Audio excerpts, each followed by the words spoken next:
Intersection Magazine Podcast.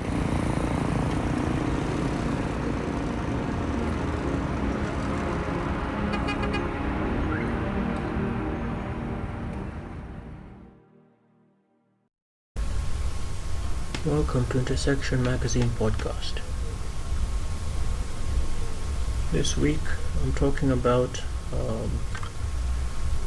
some ideas that I came across after quite a lot of thought. This came about maybe 3-4 months ago. So the title of this podcast it's a Ganda expression, and it's the words that say Bana Ndaba Batya. And it's really the fear of what people's perception are going to be when they see you doing something. And this usually applies to people doing business. So I hope you guys enjoy this. So I think I mentioned before language and the effect of language on culture. And I think I read this from a book on cultural anthropology. And the book was talking about how you can determine that a nation or a culture or a society is developing, and you can usually determine this based on the language that it creates. Now there are standard languages that we speak and we use for business, or languages that we grow up with, but there are also other little languages that people create. For some reason, some of these languages are used, for example, to describe adult situations, or as masks for maybe sexual situations. So those are plenty. But there's also other little languages that are created out of societies, especially mainly utilized by poor people. But I think also in your study of this and many other ideas, you might enjoy looking into our cultures and how it's more likely that the culture or the people that are living more in poverty are actually more likely to be influencing your culture more than those that are living in wealth. What that means is you normally have your musicians or your artists not normally they're very wealthy people, and for some reason the songs that are playing on our airwaves and that the sons and daughters are humming to are normally created by those who are not necessarily part of the upper echelons of society. But that's probably another subject. Now the title of the podcast, Bana Ndaba Batya, is a Ugandan phrase we use which means how will I be seen, how will I be perceived? In Kenya, growing up, there was a word for a certain attitude. We called it, the saying now is called, must change so much more than back then, but the word was pay though. The other word they used to use was spice. It was like a certain feeling of power, of prestige. In a sense, you wanted to be seen as part of the in crowd, and there are just certain things we wouldn't be caught dead doing. So there's the mentality or the attitude that certain things will be beneath you. Now the unfortunate thing, and the idea I'm trying to pursue in this podcast is some of those ways of thinking have crept into what we think of in terms of business.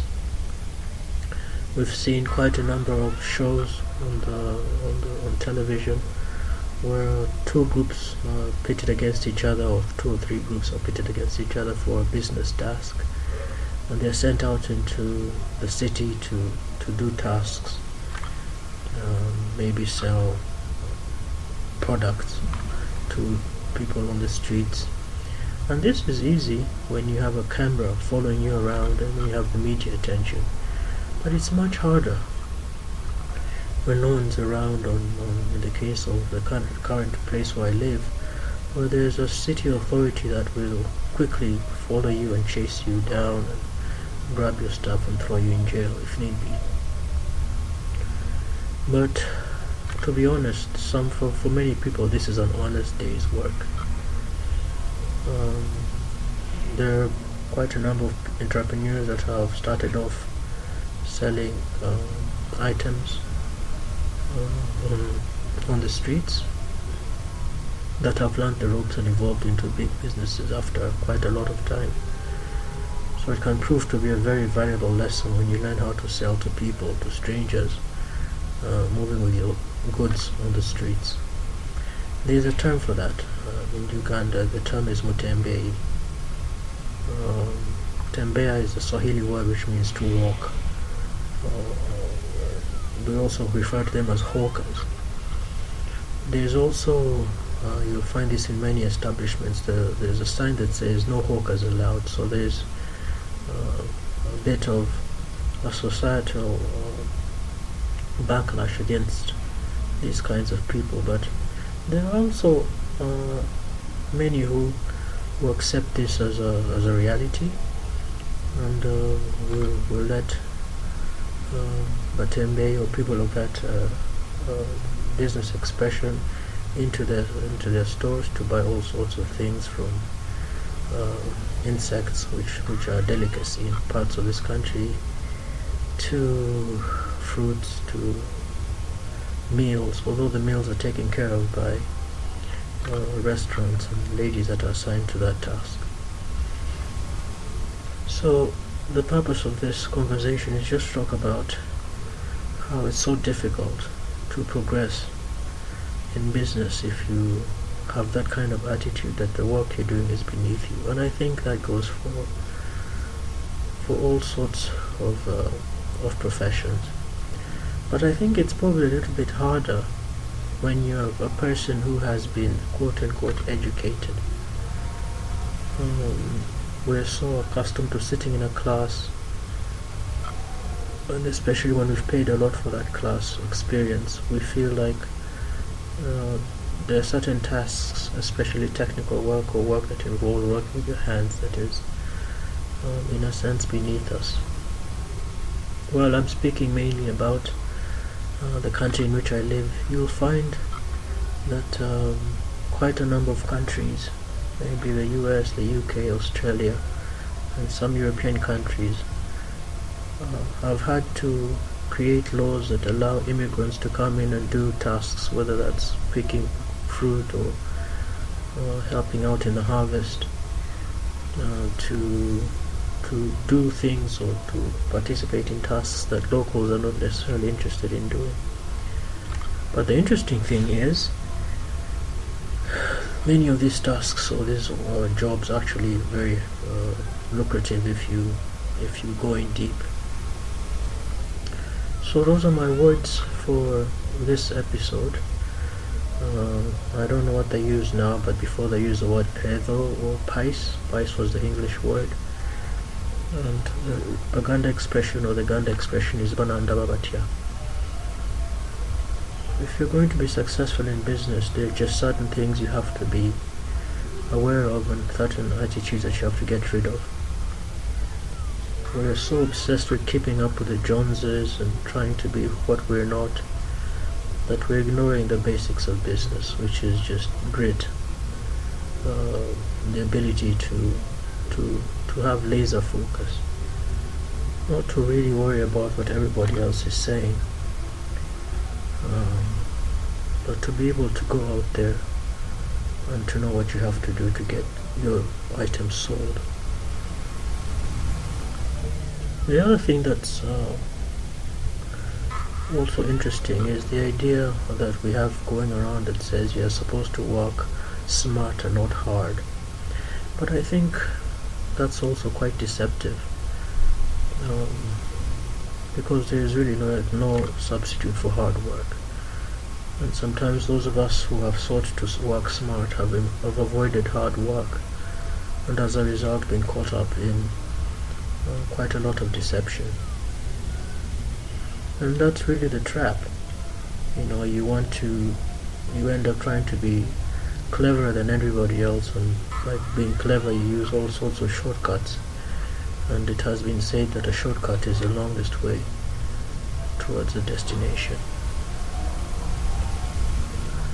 So those are my thoughts for this week.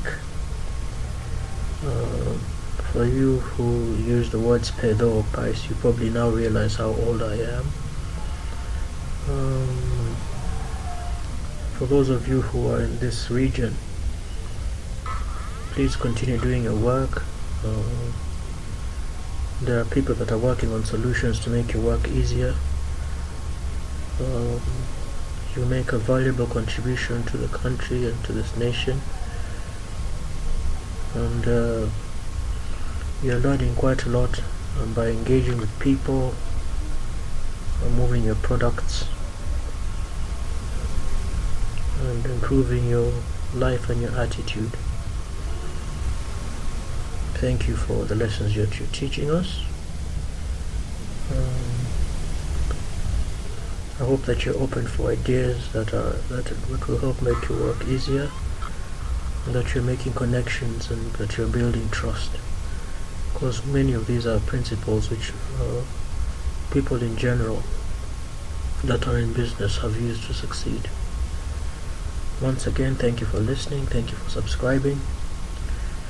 Those of you who want to participate in collaborative efforts with us can host advertising with us at $25 for 15 seconds.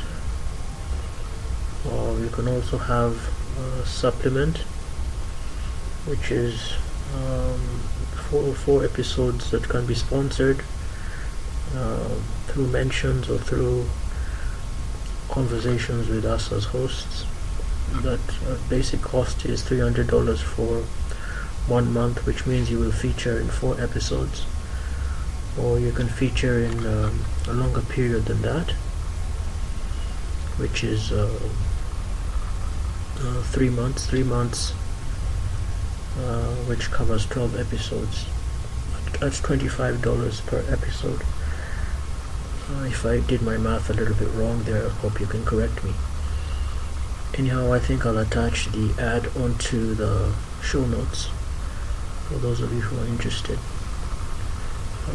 Have a good week.